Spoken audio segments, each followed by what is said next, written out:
Levanta tua mão direita aí bem alto.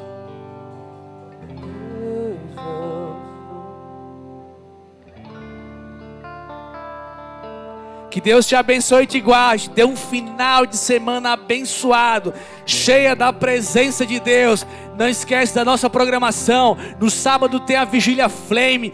Vem aqui para adorar o Senhor, para buscar a presença dEle. No culto nós estamos aqui também às 18 horas, um domingo. Vamos juntos estar nesse lugar para buscar a presença de Deus. E que Deus possa olhar para esse lugar e ver homens e mulheres que entregam tudo que tem ao Senhor, através de palavras, de canções, de corações rendidos e prostrados a Ele. Que Deus te abençoe e te guarde.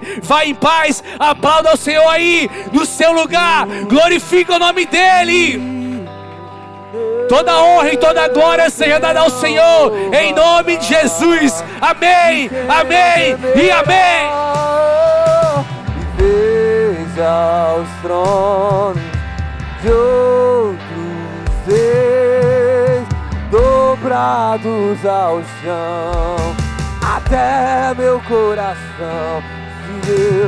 Eita, tudo se rendeu.